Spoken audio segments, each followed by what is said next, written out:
الحمد لله والصلاة والسلام على رسول الله اما بعد. السلام علیکم و رحمت الله و برکاته. وقتی که پیامبر خدا صلی الله علیه و سلم از مکه به مدینه وقتی که هجرت کردند، در مکه صحابه کرام و دیگر که از بگیم که انصار و پیشوازش گرفتن. وقتی که پیشواز می گرفتن همش در حیرت بودن که این پیامبر خدا صلی الله علیه و سلم چه خیلی باشد، این چه خیلی مرد باشد. گفته در تعجب می زدن. تصور کنید که شما خود یک صحابه را بگن که نشان میتین به شما چقدر انسان ها در تعجب میزنن، در حیرت میزنن که او چه خیلی آدم باشد و در کدام نور و در کدام ایمان باشد. گفته این پیامبر خدا صلی الله علیه و سلم است. وقتی که انسان که او را دید صحابه می شود اگر مؤمن باشد و مؤمن از دنیا بگذرد. این خیلی خیلی مرتبه کلانی هست در نزد الله، بسیار انسان به قدر می شود. در این حالت بعضی از یهود هم در تعجب بودن، می گفتند که این محمد ابن عبدالله، این یک نفری به نام پیامبر، این چه خیلی مرد باشه. در تعجب می زدن. از جمله حضرت عبدالله ابن سلام در این حال یهود بود، از جمله یهودی ها بود، اسلام آوردگی نبود. وقتی که پیامبر خدا صلی الله علیه و سلم از مکه به مدینه که آمدن، این عبدالله ابن سلام هم همین خیلی پیشواز آمد. گفت که ببینم که این چی مردی باشد. گفته این قصه کیست است که عبدالله ابن سلام میگه که وقتی که پیامبر خدا صلی الله علیه و سلم آمدن، منم آمدم برای چی نگاه کنم. میگه فلما تبینت وجهه عرفت ان وجهه لیس بوجه کذاب. میگه پس هر وقت که دیدم چهره پیامبر خدا صلی الله علیه و سلم، میگه عرفت، گفته دانستم که بیشک روی پیامبر خدا صلی الله علیه و سلم روی به دروغگوها در مانندی ندارد. یعنی میگه همین خیلی که دیدم فهمیدم که این دروغگو نیست. وقتی پیامبر خدا صلی الله علیه و سلم مدینه آمدن، چندین نصیحت ها کردن برای صحابه کرام. اولین چیزی که میگه شنیدم، میگه سمعته تکلم به، فکان اول شیء سمعته تکلم به. میگه اولین باری که شنیدم، میگه سخن گفت به همین گپ. این چی هست؟ گفتم پیامبر خدا صلی الله علیه و سلم که یا ایها الناس افشوا السلام، ای مردم، گفت افشوا السلام، گفته شما سلام رو پهن کنید، زیاد کنید در بین خودتون.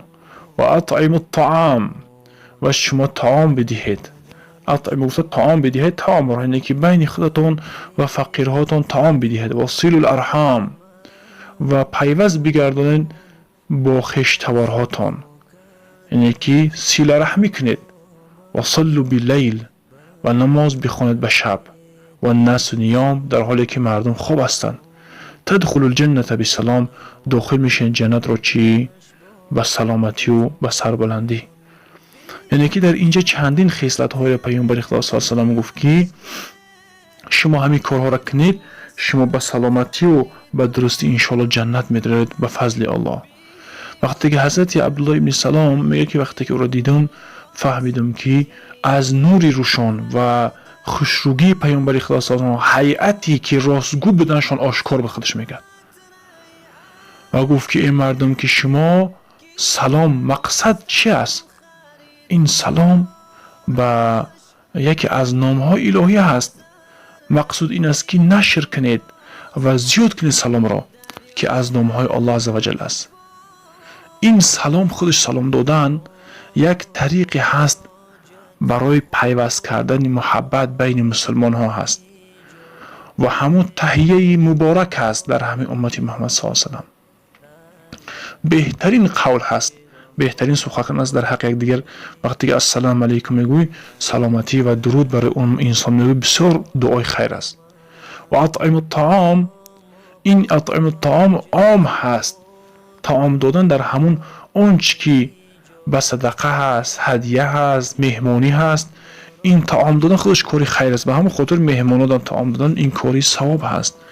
کاری بگیم که ناچیزی نیست است. این یعنی که کاری پست حسابش نکنید، ایره کاری خیر و کاری ثواب هست.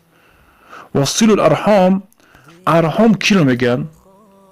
پیوست کنید رحم، سینه رحم، سیله رحمتون رو. هر انسانی که پیوست است به تو چی؟ رحمش. یعنی خویشاوندی از جهت پدر باشد، از جهت مادر باشد و از کدام جهتی که نباشد چی؟ الله پاک در قرآن هم گفته که در سوره نساء و دیگر سوره ها که برای خویشاوندان قطع خوبی و خوب رفتاری کردن. بعضی مادرها و بعضی پدرها هستند که فرزندشون را نسبت به خویش تواری خودش میتند و به نسبت خویش تواری زنش بدبینی آماده میکنند و زن این چونین نسبت خویش تواری خودش خوب رفتار را میآموزد و نسبت خویش تواری پدرش بد رفتار را میآموزد.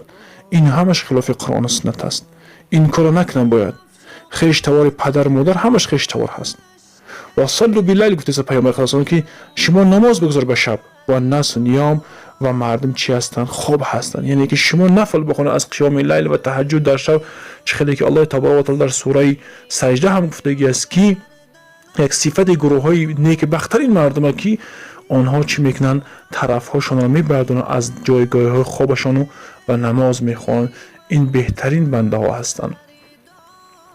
در این حدیث چند خصلت برای ما نبی صلی الله علیه و آله آموخته. یکم سلام باید عادت مسلمان باشه، در بین برادر مسلمانش باید پهن کند و این که هست یک طریقه هست که بین دیگرشون که محبت و وسیله را هم پیوند می شود. دیوم طعام دادن برای مهمان و برای نامهمان و برای راهگذر، برای خویش توار، برای هر کسی که نباشد. و سیم که هست صله رحمی را پیوند کردن. چهارم نماز تهجد و نماز نفل در شب خواندن. هر کسی که میگه پیامبر خدا صلی الله علیه و آله ایرکی کرد چی کنید؟ میگه داخل میشود جنت رو به سلامتی و به خوشی و به راضی الله سربلند هستین دائم ان شاء الله. الله پاک این خصلت ها در همه امت محمد صلی الله علیه و آله نصیب بگرداند که ما به این وصیت و یک نصیحت نبی صلی الله علیه و آله عمل کردن رو الله پاک همه ما شما اهل تقوا بگرداند. السلام علیکم و رحمت الله و برکاته.